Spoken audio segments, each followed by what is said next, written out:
बाबा जी और हुजूर जी की प्यारी साध संगत जी, आप सभी को प्यार भरी राधा स्वामी जी। संगत जी, आप सभी से एक विनती है, अगर चैनल पर नए हैं तो कृपया चैनल सतगुरु और SSB 0.1 को सब्सक्राइब कर लीजिए और कमेंट में राधा स्वामी जी जरूर लिख दीजिए और साथ साथ अपने शहर का नाम भी जरूर लिखिए। संगत जी, आप सभी को प्यार भरी राधा स्वामी जी की याद दिलाते हुए आज की इस पवित्र बेला में मैं आपके सामने वही पुरानी बातें, वही अनमोल प्रश्न और उन पर बाबा जी के अमृत वचन रख रहा हूं। लेकिन आज थोड़ा और गहराई से, थोड़ा और विस्तार से, ताकि हर बात हमारे हृदय के भीतर तक उतर जाए। पहला सवाल था एक भाई का। वह कहने लगे, बाबा जी, जब मैं भजन सिमरन करता हूं तो मेरा शरीर शून्य हो जाता है और फिर मैं ज्यादा देर तक बैठ नहीं पाता। बाबा जी ने मुस्कुराते हुए उस भाई की ओर देखा। वह मुस्कान ऐसी थी मानो किसी बच्चे ने कोई नई चीज पाकर बड़े को दिखाई हो। बाबा जी बोले, बेटा, ये शुरुआत के दिनों के अनुभव हैं। ये बहुत अच्छा है कि तुम्हें ऐसा महसूस होता है, लेकिन हमें इन अनुभवों में ही नहीं उलझ जाना है। असली चीज तो है नाम का रस, प्रेम की प्यास। जैसे कोई आदमी समंदर के किनारे खड़ा हो और उसे एक दो छींटे पड़ जाएं तो वह ये नहीं समझ लेता कि मैं समंदर ही हूं या मैं समंदर के अंदर ही हूं। उसे तो और अंदर जाना है, गहराई में उतरना है। यह अनुभव तो बस इशारा है कि तुम सही रास्ते पर हो। बस अभ्यास करते रहो, रोज थोड़ा थोड़ा समय बढ़ाते जाओ। जैसे जैसे तुम अभ्यास करोगे, तुम्हारा शरीर और मन दोनों इसके अभ्यस्त हो जाएंगे। एक दिन ऐसा आएगा कि ये शून्य होने का एहसास भी नहीं होगा, बस एक बहाव होगा, एक धारा होगी जो तुम्हें अपने साथ लिए जा रही है।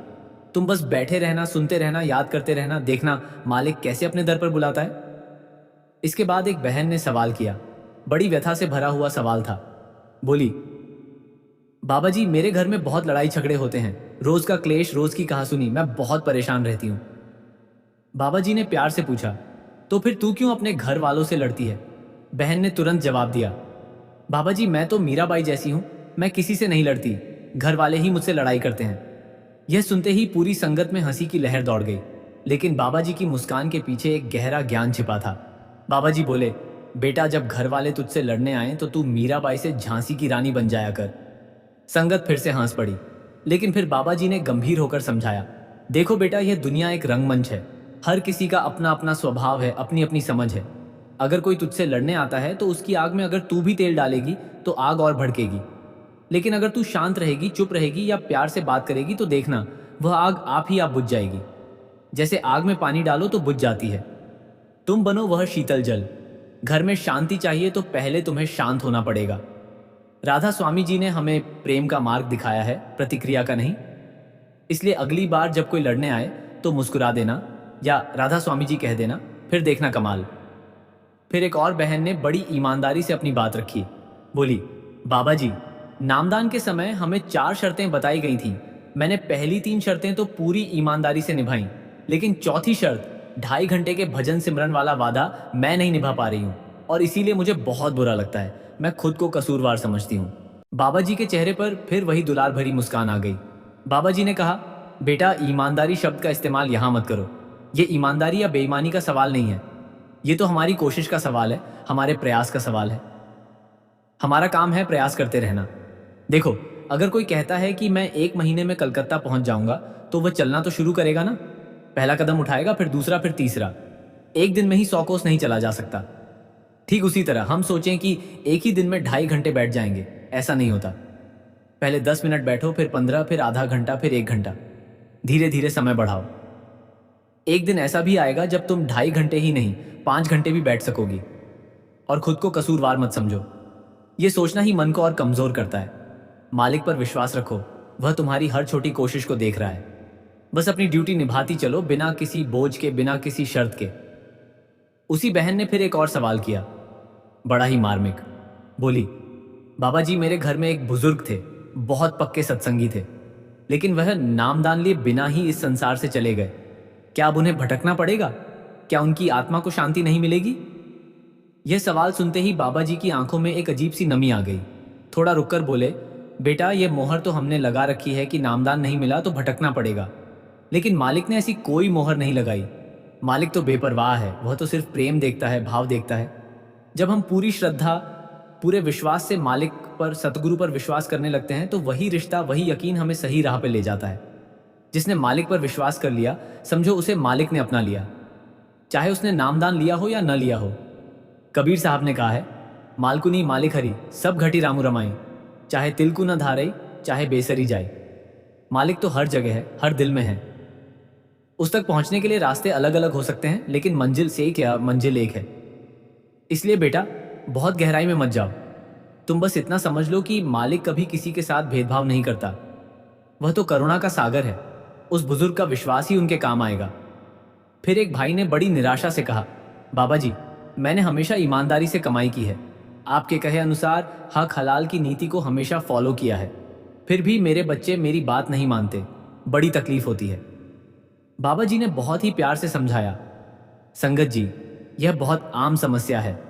देखो, हमारा कर्तव्य है कि हम अपने बच्चों को एक अच्छा इंसान बनाएं, उन्हें सही गलत की पहचान कराएं और उन्हें आत्मनिर्भर बनने तक सहारा दें। जब वे अपने पैरों पर खड़े हो जाते हैं तो उनका अपना दिमाग होता है, अपनी सोच होती है। वे अपना जीवन अपने हिसाब से जीना चाहते हैं। अब अगर हम उन पर अपनी बात थोपेंगे, उन्हें जबरदस्ती रोकेंगे, तो वे विरोध करेंगे, बगावत करेंगे। इससे घर का माहौल और खराब होगा। इसलिए हमें एक कदम पीछे हटकर देखना होगा। हमने उन्हें जो संस्कार दिए हैं वे कभी बेकार नहीं जाते। हो सकता है आज वे न माने, लेकिन कल समय आने पर वही संस्कार उन्हें सही राह दिखा दें। हमारी ड्यूटी है प्यार से उन्हें समझाते रहना और बाकी सब मालिक पर छोड़ देना। आखिर वे मालिक की भी संतान हैं, उनका भी ख्याल है। फिर एक बहन ने बड़े ही मासूम अंदाज में कहा, बाबा जी, आप ऐसी 2 बातें कह दीजिए जिन्हें मैं जीवन भर याद रख सकूं, बस 2 ही बातें। यह सुनकर बाबा जी मुस्कुराए और बोले, अरे, इतने सत्संग करता हूं फिर भी कुछ कमी रह गई क्या? यह सुनकर सारी संगत जोर से हंस पड़ी। लेकिन जब बहन ने फिर से अनुरोध किया तो बाबा जी ने हंसी में ही कहा, बेटा, बीवियों को कुछ कहने की जरूरत ही नहीं है। वे कहाँ किसी की सुनती हैं, वे तो अपनी ही चलाती हैं। जिस दिन बीवियां दूसरों की सुनने लगेंगी उस दिन तो प्रलय ही आ जाएगी। संगत फिर से हंसी से गूंज उठी। बाबा जी के इन हल्के फुल्के अंदाज में भी कितनी बड़ी सीख छिपी होती है। हंसते रहो, हंसाते रहो और दुनिया की बातों को दिल पर मत लो। फिर एक बहन ने प्रेम के बारे में पूछा, बोली, बाबा जी, प्रेम का असली अर्थ क्या होता है? और मैं मीराबाई जैसा प्रेम चाहती हूं, उसके लिए मुझे क्या करना चाहिए? बाबा जी ने बहुत गंभीर होकर समझाया, बेटा, प्रेम कोई ऐसी चीज नहीं है जिसे मांगा जा सके या खरीदा जा सके। प्रेम तो भजन सिमरन की गहरी अवस्था में अपने आप उपजता है। यह उस फूल की खुशबू की तरह है जो खिलते ही चारों ओर फैल जाती है। तुम मीरा जैसा प्रेम चाहती हो तो पहले मीरा जैसा समर्पण चाहिए, मीरा जैसी तपस्या चाहिए, मीरा जैसा विरह चाहिए। क्या तुम रात दिन बस उसी की याद में खोई रह सकती हो? क्या तुम संसार की हर चीज को उसके चरणों में रख सकती हो? यह बहुत कठिन है, लेकिन असंभव नहीं। इसीलिए हमें भजन सिमरन दिया गया है। धीरे धीरे अभ्यास करो। जैसे जैसे तुम अंदर जाओगी, नाम का रस पियोगी, वैसे वैसे वह प्रेम अपने आप जागृत होगा। वह प्रेम लफ्जों में नहीं, एहसास में है। वह दिखता नहीं, महसूस होता है। बस लगी रहो, देखो मालिक कैसे तुम्हें अपने रंग में रंगता है। फिर एक भाई ने पैसे और प्रेम के बीच के द्वंद्व पर सवाल किया। पूछा, बाबा जी, जीवन में पैसा जरूरी है या प्रेम? बाबा जी ने सहजता से जवाब दिया, बेटा, हर चीज का अपना एक महत्व होता है, अपनी एक जगह होती है। देखो, शरीर को रहने के लिए घर चाहिए, खाने के लिए खाना चाहिए, ओढ़ने के लिए कपड़ा चाहिए। ये सब पैसे से आता है। इसलिए पैसा जरूरी है, उतना ही जितनी हमारी बुनियादी जरूरतें हैं। लेकिन समस्या तब शुरू होती है जब हम इन जरूरतों को ही हद से ज्यादा बढ़ा लेते हैं। फिर पैसा जरूरत न रहकर लालच बन जाता है और यह लालच हमें मानसिक शांति से दूर कर देता है। बैंक में कितना भी पैसा पड़ा हो, पेट तो 2 रोटी ही भरता है। सोने की करवट भी वही है और लोहे की करवट भी वही। इसलिए संतुलन रखो। जरूरत के लिए कमाओ, लालच के लिए नहीं। और सबसे ऊपर है प्रेम। प्रेम वह चीज है जो इस भौतिक सुखों से परे है। प्रेम ही वह चीज है जो मन को सुकून देती है, आत्मा को तृप्त करती है। पैसा शरीर को सुख देता है, प्रेम आत्मा को। इसलिए दोनों की जरूरत है, लेकिन प्राथमिकता प्रेम की होनी चाहिए। प्रेम के बिना पैसा बंजर जमीन की तरह है। इसके बाद एक बहुत ही रोचक प्रसंग आया। एक बहन ने कहा, बाबा जी, मैं काठ को दम से आई हूं, वहां सत्संग घर नहीं है, आप वहां सत्संग घर बनवा दो। बाबा जी ने मुस्कुराते हुए कहा, हल्द्वानी में नहीं है सत्संग घर? बहन बोली, बाबा जी, हल्द्वानी तो दूर पड़ता है, वहां तक जाने के लिए बहुत किराया लगता है। यह सुनकर संगत जोर से हंस पड़ी। बाबा जी भी हंसे और फिर मजाक में ही कहा, तो फिर मैंने इसीलिए तो आपसे कहा था कि सारी बीवियां मिलकर सेक्रेटरी साहब गुरविंदर सिंह जी की धुलाई कर दो। इनकी अच्छी तरह धुलाई करोगी तो देखना, वहां भी सत्संग घर बन जाएगा।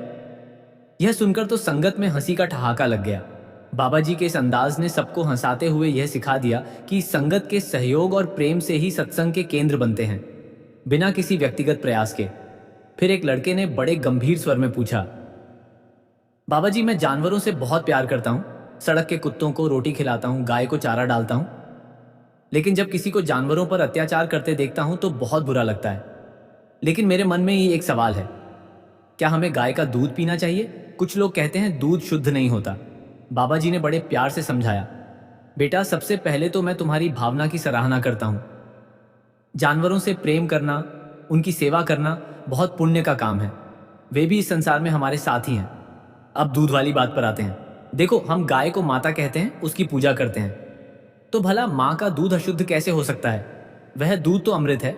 हाँ, ये सच है कि आजकल के कारखानों में जहाँ गायों को बहुत बुरी तरह से रखा जाता है, उन्हें जबरदस्ती दूध दुहा जाता है, वहाँ का दूध शुद्ध नहीं होता, क्योंकि उसमें गाय की तकलीफ, उसका दर्द मिला होता है। लेकिन अगर हम गाय को अपने घर में पालते हैं, उसे प्यार देते हैं, उसकी सेवा करते हैं, उसे अच्छा चारा खिलाते हैं, तो उसका दूध तो अमृत ही होगा। इसलिए तुम बेझिझक दूध पी सकते हो, बशर्ते वह गाय प्रेम और सेवा से पाली गई हो। और हाँ, अगर तुम्हें कभी ऐसा भी लगे तो तुम सिर्फ दूध ही नहीं, गाय की सेवा भी करो, यही सबसे बड़ी बात है। एक और युवक ने परिवार में तारीफ को लेकर सवाल किया। बोला, बाबा जी, जब हम कोई गलती करते हैं तो माँ बाप डांट देते हैं, ये तो ठीक है, लेकिन जब हम कोई अच्छा काम करते हैं तो वे तारीफ नहीं करते। तारीफ न मिले तो मोटिवेशन नहीं मिलता। बाबा जी मुस्कुराए और बोले, बेटा, माँ बाप का प्यार कुछ और ही तरह का होता है। वे भले ही तारीफ न करें, लेकिन उनका दिल हमेशा हमारी भलाई के लिए धड़कता है। वे डांटते भी हैं तो हमारे भले के लिए, हमें सही रास्ते पर लाने के लिए। और अच्छा काम करने पर वे चुप रहते हैं, तो इसका मतलब ये नहीं कि उन्हें खुशी नहीं होती। उनकी चुप्पी भी एक तारीफ ही होती है। उन्हें लगता है कि यह तो उनका फर्ज है, इसमें तारीफ क्या करना। असली चीज है उनका आशीर्वाद। वे हर हाल में तुम्हें आशीर्वाद देते हैं, इसलिए तारीफ के पीछे मत भागो। अपने काम से काम रखो, अच्छा करते रहो, तारीफ तो मिलेगी ही, कभी लोगों से, कभी मालिक से। फिर एक लड़के ने एक और सवाल पूछा जो बहुतों के मन में होता है। पूछा, बाबा जी, मैं जब भी कोई काम शुरू करता हूं तो बहुत सोचता हूं और फिर काम बिगड़ जाता है, बहुत कंफ्यूजन रहता है। बाबा जी ने गहराई से समझाया, बेटा, जरूरत से ज्यादा सोचना एक बीमारी है। यह हमें कमजोर कर देती है। हम इतना सोचते हैं कि क्या होगा अगर ऐसा हुआ, अगर वैसा हुआ, कि असल में काम करना ही भूल जाते हैं। याद रखो, जो होना है वह होकर रहेगा। तुम अपनी तरफ से पूरी कोशिश करो और बाकी मालिक पर छोड़ दो। ज्यादा सोचने से तनाव पैदा होता है, चिंता पैदा होती है, और यह चिंता हमारे मन पर बोझ बन जाती है। इसलिए हर बात को दिल पर लेने के बजाय ये समझो कि सब कुछ मालिक की मर्जी से होता है, और जब सब कुछ उसकी मर्जी से होना ही है तो फिर हम क्यों चिंता करें, क्यों अपने दिमाग को मारें? बस शुरू कर दो, करते जाओ, देखो आगे क्या होता है।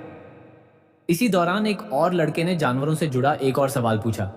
बोला, बाबा जी, जो लोग डॉग पालते हैं तो क्या उन्हें डॉग को नॉनवेज देना चाहिए? बाबा जी ने बड़े ही तर्कसंगत ढंग से जवाब दिया, बेटा देखो, जानवरों का अपना एक स्वभाव होता है, लेकिन अगर हम उन्हें छोटी उम्र से ही शाकाहारी भोजन खाने की आदत डाल दें तो वे उसी में खुश रहते हैं। उन्हें नॉनवेज की जरूरत नहीं होती। नॉनवेज देने के लिए हमें किसी दूसरे जानवर को मारना पड़ता है, और वह हत्या का पाप हमें लगता है। आप एक जानवर से प्यार कर रहे हैं और उसके लिए दूसरे जानवर की हत्या कर रहे हैं, यह कैसा प्यार हुआ? जानवर भले ही भोग योनि में हो, लेकिन हम इंसान हैं, हमें सोच समझकर कदम उठाना चाहिए। हमें कर्म का हिसाब तो देना ही है, इसलिए बेहतर यही है कि उन्हें शाकाहारी भोजन की आदत डालें। इससे उनकी सेहत भी अच्छी रहेगी और हम भी पाप से बचे रहेंगे। फिर एक युवक ने माँ बाप की बात मानने के बारे में पूछा। बोला, बाबा जी, मेरी माँ को कुछ लोग पसंद नहीं है और वह चाहती हैं कि मैं भी उनसे बात ना करूं, तो क्या मुझे माँ की बात माननी चाहिए? बाबा जी ने बहुत ही स्पष्ट शब्दों में कहा, बेटा, माँ बाप का दिल दुनिया की किसी भी चीज से बड़ा होता है। वे जो भी कहते हैं हमारी भलाई के लिए ही कहते हैं। उनके पास जीवन का बहुत अनुभव होता है, वे हमसे कहीं ज्यादा दुनिया देखे होते हैं। अगर आपकी माताजी को आपका किसी से बात करना पसंद नहीं है तो उनकी कोई ना कोई वजह जरूर होगी। हो सकता है उन्हें लगता हो कि वह संगत आपके लिए अच्छी नहीं है, या वह लोग आपको बुरी आदतें डाल सकते हैं। इसलिए आपको अपनी माताजी की बात सुननी चाहिए, उनके फैसले का सम्मान करना चाहिए। इसका मतलब यह नहीं कि आप उन लोगों से नफरत करो, लेकिन दूरी बनाकर रखो। माँ बाप की बात मानने में ही समझदारी है, और यही सत्संगी का धर्म भी है। एक और युवक ने पढ़ाई और सेवा के बीच उलझन जाहिर की। बोला, बाबा जी, मेरा पढ़ाई में बिल्कुल मन नहीं लगता। मेरा तो सेवा और सत्संग में मन लगता है, क्या करूं? बाबा जी ने बड़े प्यार से उसे समझाया, बेटा ये बहुत अच्छी बात है कि तुम्हारा मन सेवा और सत्संग में लगता है। ये तुम्हारे अच्छे संस्कारों की निशानी है। लेकिन देखो, जीवन में हर चीज का एक समय होता है, एक जगह होती है। अभी तुम्हारी उम्र पढ़ने लिखने की है। अगर तुमने अभी पढ़ाई छोड़ दी और सिर्फ सेवा में लग गए तो कल को तुम अपने पैरों पर कैसे खड़े होगे? परिवार का पालन कैसे करोगे? शिक्षा बहुत जरूरी है। यही वह चाबी है जो जीवन के कई दरवाजे खोलती है। इसलिए पढ़ाई को मत छोड़ो। साथ में सेवा और सत्संग भी करो, लेकिन संतुलन बनाकर। मान लो पढ़ाई को 4 घंटे देने हैं तो उसमें से थोड़ा समय सेवा के लिए भी निकाल लो। इस तरह तुम दोनों काम कर सकते हो। एक बैलेंस बनाकर चलो। देखना, जब तुम पढ़ लिख कर एक अच्छी नौकरी पर लग जाओगे, अपने पैरों पर खड़े हो जाओगे, तब सेवा करने का और भी मन करेगा और निस्वार्थ भाव से कर पाओगे। इसके बाद कुछ ऐसे सवाल थे जिनमें दुनिया के ताने बाने और उससे ऊपर उठने की बात थी। एक बहन ने पूछा, बाबा जी, जब हम कोई अच्छा काम कर रहे होते हैं तो भी लोग उसमें गलतियां निकालने लगते हैं, आलोचना करते हैं। इससे हम निगेटिव हो जाते हैं, क्या करें? बाबा जी ने कहा, बेटा, इस दुनिया ने तो संतों महात्माओं को भी नहीं बख्शा। उनकी भी आलोचना हुई, उन पर भी पत्थर बरसे। फिर तुम क्या चीज हो? ये दुनिया का नियम है। लोग ताने कसेंगे, बुरा कहेंगे। तुम अपना काम करती रहो। तुम्हें तो मालिक को जवाब देना है, इन लोगों को नहीं। अगर तुम सही हो, सच्चे हो, तो तुम्हारा काम ही तुम्हारी तारीफ है। दूसरों की बातों को दिल पर मत लो। उनकी आलोचना को अपनी कमजोरी मत बनने दो, बल्कि उसे अपनी ताकत बनाओ। सोचो, अगर ये लोग मुझे गलत कह रहे हैं तो मैं और सही करके दिखाऊंगी। अपने काम पर फोकस रखो और मालिक से जुड़े रहो। उसकी नजरों में सही होना सबसे बड़ा इनाम है। एक लड़की ने पूछा, बाबा जी, अगर कोई हमें धोखा दे, हमारे साथ बुरा करे, तो हमारे मन में बदले की भावना आ जाती है। ऐसे में हमें क्या करना चाहिए? बाबा जी ने बहुत ही गहरी बात कही, बेटा, बदला लेना बहुत आसान है, लेकिन उससे क्या होगा? तुम भी उसी के जैसे बन जाओगे। अगर उसने बुरा किया तो उसका हिसाब उसके कर्मों में लिखा जा रहा है। अगर तुम भी उसके साथ बुरा करोगे तो तुम्हारे कर्मों में भी बुराई लिखी जाएगी, और फिर यह सिलसिला चलता ही रहेगा। इसलिए सबसे अच्छा तरीका यह है कि तुम उसे माफ कर दो और मालिक पर छोड़ दो। मालिक न्यायकारी है, वह सबका हिसाब रखता है। तुम अपने आप को बुरे कर्मों से बचाओ। एक और बात याद रखना, हो सकता है उसने तुम्हारे साथ जो बुरा किया है वह तुम्हारे किसी पुराने कर्मों का फल हो। शायद तुमने भी किसी जन्म में उसके साथ ऐसा ही किया होगा। तो ये लेन देन चुकता हो रहा है, इसे और मत बढ़ाओ। शांत रहो, सिमरन करो और आगे बढ़ो। और फिर वो पल आए जब संगत के मन में उठे सबसे गहरे, सबसे निजी सवाल बाबा जी के सामने रखे गए। सवाल गुरु शिष्य के रिश्ते के, विश्वास के और मालिक की न्याय व्यवस्था के। एक भाई ने बड़े भावुक स्वर में पूछा, बाबा जी, क्या यह सच है कि गुरु हमारी हर पुकार सुनते हैं, चाहे हम जुबान से कहें या बस मन में सोचें? बाबा जी की आंखों में एक गहरी चमक आ गई। बहुत ही शांत और गंभीर स्वर में बोले, बिल्कुल बेटा, गुरु तो तुम्हारे अंतर की आवाज को भी सुनते हैं। तुम बोलो या ना बोलो, वे तुम्हारे हर विचार, हर भावना, हर दर्द को महसूस करते हैं। हम अक्सर सोचते हैं कि हमें बार बार कहने से, बार बार रोने से शायद गुरु हमारी सुन लेंगे, लेकिन गुरु को तुम्हारे शब्दों की जरूरत नहीं होती। वे तो तुम्हारे मन के भावों के पाठक हैं। जैसे एक माँ दूर बैठे ही अपने बच्चे के चेहरे से समझ जाती है कि वह भूखा है या दुखी है, वैसे ही गुरु तुम्हारे चेहरे पर, तुम्हारी आंखों में झांक कर ही जान लेते हैं कि तुम्हारे मन में क्या चल रहा है। वे तुम्हारे मौन को भी सुनते हैं, तुम्हारे आंसुओं की भाषा को भी समझते हैं। इसलिए बेटा, यकीन रखो, जब तुम सबसे ज्यादा अकेले होते हो, जब तुम्हारा मन बिखरा होता है और तुम चुपचाप रोते हो, तब समझो गुरु तुम्हारे सबसे करीब होते हैं। जो तुम कह नहीं पाए वह भी पहुंच गया, और जो तुम्हारे आंसुओं ने कहा वह पहले ही सुन लिया गया। दूसरा सवाल एक युवा बहन ने बड़ी ही मासूमियत और विनम्रता से पूछा, बाबा जी, जब हम बार बार गिरते हैं, फिर उठते हैं, फिर गिरते हैं, तो क्या गुरु फिर भी हमारा साथ देते हैं? क्या वे हमसे नाराज नहीं होते? बाबा जी ने गहरी नजरों से उसकी ओर देखा। उनकी आंखों में करुणा उतर आई। बोले, बेटा, गुरु तो तभी सबसे ज्यादा साथ होते हैं जब तुम गिरते हो। तुम्हें लगता है कि तुम अकेले हो, तुम हार गए, लेकिन गुरु तुम्हारे उस गिरने में भी तुम्हारे साथ होते हैं। वे तुम्हें उठाते हैं, तुम्हारी पीठ थपथपाते हैं और कहते हैं, जय, चल फिर कोशिश कर। जैसे एक छोटा बच्चा चलना सीखता है तो वह बार बार गिरता है।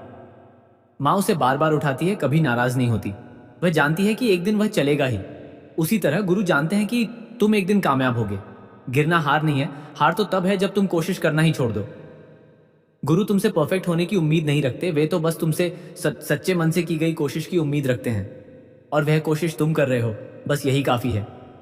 एक बुजुर्ग भाई ने बड़ी व्यथा से पूछा, बाबा जी, इतने साल हो गए भजन सिमरन करते हुए, लेकिन मन अभी तक नहीं टिकता, कहीं और ही भटकता रहता है।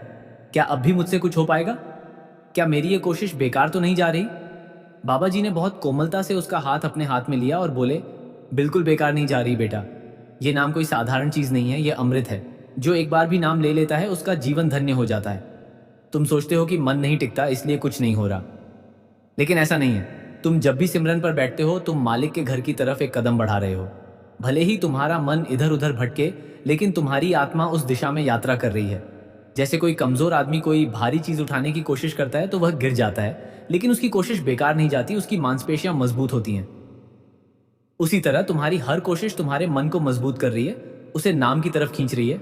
गुरु कभी हिसाब नहीं लगाते कि तुमने कितनी देर ध्यान लगाया, वे तो बस ये देख रहे हैं कि तुम अब भी बैठे हो, तुम अब भी कोशिश कर रहे हो। यही सबसे बड़ी बात है। धीरे धीरे एक दिन मन भी टिक जाएगा, बस भरोसा मत छोड़ो। फिर एक छोटी बच्ची ने मासूमियत की हद पार करते हुए पूछा, बाबा जी, जब मैं सो जाती हूं तो क्या आप मेरे पास रहते हो? इस सवाल ने तो बाबा जी का दिल ही जीत लिया।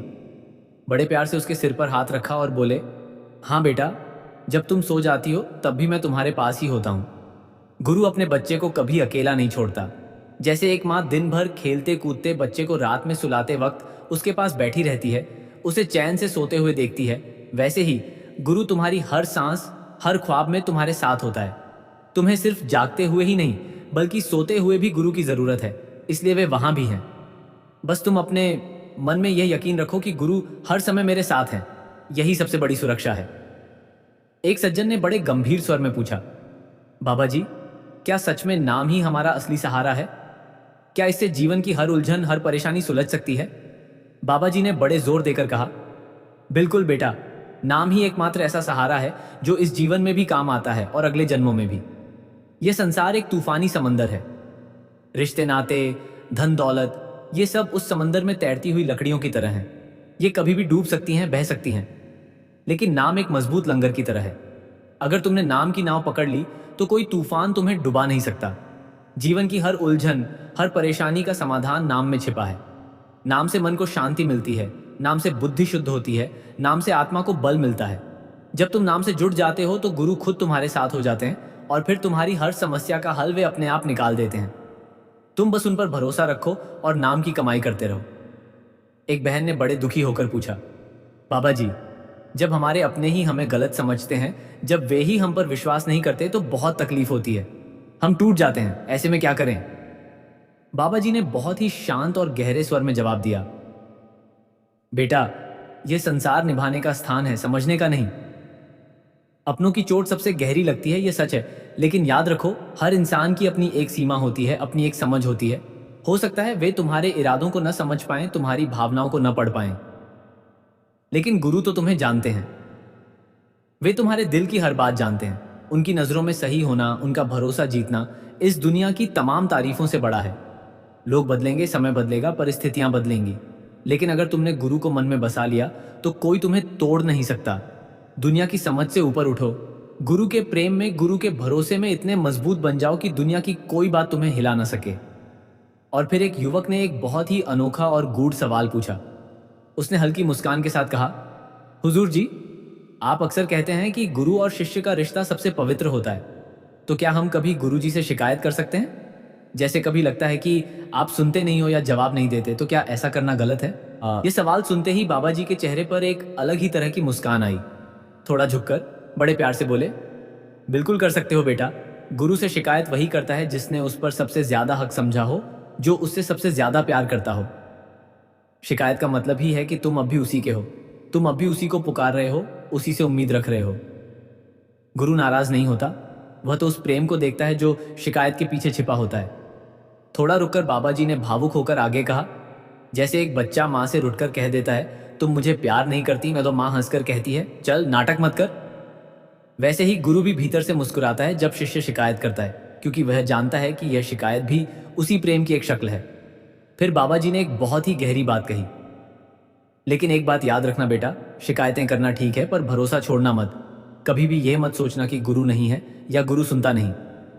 वह तो हर सांस में हर पल तुम्हारे साथ मौजूद है, बस हमारी आंखें बंद हैं, हम उन्हें देख नहीं पाते। यह सुनकर पूरी संगत में एक गहरा सन्नाटा छा गया। हर किसी का दिल गुरु के प्रति प्रेम और कृतज्ञता से भर गया। इसी भावनात्मक माहौल में एक महिला ने फिर एक और सवाल किया जो हर शिष्य के मन में उठता है। उसने भर्राए स्वर में पूछा, हुजूर जी, जब बच्चा गलती करता है तो माँ बाप डांटते हैं पर फिर भी माफ़ कर देते हैं, पर क्या जब हम शिष्य गलतियाँ करते हैं तो क्या गुरु भी हमें माफ़ कर देते हैं, या फिर एक समय के बाद वह भी हमसे नजरें फेर लेते हैं? बाबा जी कुछ क्षणों के लिए मौन रहे। उनकी आंखों में एक अद्भुत करुणा उतर आई। फिर बहुत ही कोमल और प्रेम भरे स्वर में बोले, बेटा, गुरु माफ करने नहीं आता, वह तो माफी ही की मूरत बनकर आता है। उसका काम ही है तुम्हारी हर कमजोरी, हर गलती को अपने भीतर समेट लेना और बदले में तुम्हें सिर्फ प्रेम और अपनापन देना। उन्होंने आगे कहा, हम कितनी भी बार गिरें, अगर हम फिर उठकर गुरु की तरफ लौट आएं तो गुरु एक बार भी नहीं पूछता कि पहले क्या किया था, कितनी बार गिरे थे। वह तो बस अपनी बाहें खोलकर कहता है, चल अब मेरे साथ चल। फिर बाबा जी ने एक बहुत ही मार्मिक बात कही, गुरु शिष्य से कभी थकता नहीं, पर शिष्य ही कभी कभी गुरु से उम्मीद छोड़ देता है। याद रखो, गलती करना इंसान की फितरत है, पर बार बार माफ कर देना, बार बार मौका देना, यह सिर्फ गुरु की फितरत है। यह कहते कहते बाबा जी की आवाज भर आई और सामने बैठी सैकड़ों आंखें नम हो गईं। आखिरी सवाल एक बुजुर्ग सज्जन ने बड़ी विनम्रता से पूछा। उन्होंने कहा, बाबा जी, मैं पिछले कई सालों से नियमित रूप से भजन सिमरन कर रहा हूं, लेकिन अभी तक मुझे कोई दिव्य अनुभव नहीं हुआ। न कोई रोशनी दिखी, न कोई ध्वनि सुनाई दी। तो क्या इसका मतलब यह है कि मालिक मुझसे नाराज है या मेरी कोशिशें सही नहीं हैं? बाबा जी फिर मुस्कुराए और बहुत ही शांत और गहरे लहजे में बोले, नाराजगी बेटा मालिक के स्वभाव में है ही नहीं। वह तो सिर्फ प्रेम है, करुणा है और असीम धैर्य है। जो तुम्हें अनुभव नहीं हो रहा, उसका यह मतलब कतई नहीं कि कुछ हो नहीं रहा। कभी कभी सबसे बड़ा परिवर्तन बिना किसी शोर शराबे के, बिना किसी चमक दमक के भीतर ही भीतर घटित होता है। बाबा जी ने एक बहुत ही सुंदर उदाहरण दिया। देखो, अगर तुम एक बीज को जमीन में डाल दो तो क्या वह अगले ही दिन फल देने लगता है? नहीं ना, पहले वह जमीन के अंदर टूटता है, फिर उसकी जड़ें फैलती हैं। यह प्रक्रिया कई दिनों, कई महीनों तक चलती है, लेकिन ऊपर से कुछ दिखाई नहीं देता। फिर एक दिन एक छोटा सा अंकुर जमीन फोड़कर बाहर आता है, फिर धीरे धीरे पौधा बनता है, फूल आते हैं और फिर फल। लेकिन जब तक वह फल नहीं आ जाता, माली हर रोज पानी देता है, खाद पानी करता है, धूप छांव का ध्यान रखता है, भले ही उसे कुछ दिखाई ना दे। तुम भी माली हो, तुम्हारा काम है बीज को सींचते रहना, यानी नाम का अभ्यास करते रहना। फल कब आएगा, कैसा आएगा, यह तो मालिक जाने। वह देगा तब देगा, पर देगा जरूर। बस तुम अपना काम करते रहो बिना किसी अपेक्षा के, यही सच्ची साधना है। बाबा जी के इन शब्दों को सुनकर उस बुजुर्ग सज्जन की आंखों से आंसुओं की धारा बह निकली। ये आंसू निराशा के नहीं, बल्कि एक गहरे सुकून और विश्वास के थे। संगत जी, आपने देखा कैसे इन सवालों और जवाबों के जरिए बाबा जी ने हमें जीवन जीने की असली कला सिखा दी। ये सब कुछ हमारे अपने जीवन में घटित होने वाली घटनाएं हैं, हमारे अपने मन में उठने वाले प्रश्न हैं। इनमें ही हमारी पूरी जिंदगी समाई हुई है। तो चलिए आज इन्हीं बातों को अपने जीवन में उतारने की कोशिश करते हैं। परिवार में प्रेम बनाए रखने के लिए, खुद को धैर्यवान बनाने के लिए और सबसे बढ़कर सद्गुरु के बताए रास्ते पर चलने के लिए। याद रखिएगा, सेवा हमारे अहंकार को मिटाकर हमें विनम्र बनाती है। निस्वार्थ सेवा से बढ़कर और कोई पूजा नहीं। सिमरन हमारी भटकती हुई नैया को पार लगाने वाला खेवनहारा है। बिना सिमरन के मन कभी शांत नहीं हो सकता। भजन आत्मा का भोजन है, उसकी तृप्ति का साधन है। इसी से आत्मा को अपने वास्तविक स्वरूप का बोध होता है। सतगुरु की कृपा वह सूरज की रोशनी है जिसके बिना यह सब कुछ अंधकार है। राधा स्वामी जी की असीम कृपा से यदि हम सेवा, सिमरन और भजन को जीवन का आधार बना लें तो यह मानव जन्म सफल हो जाएगा। राधा स्वामी जी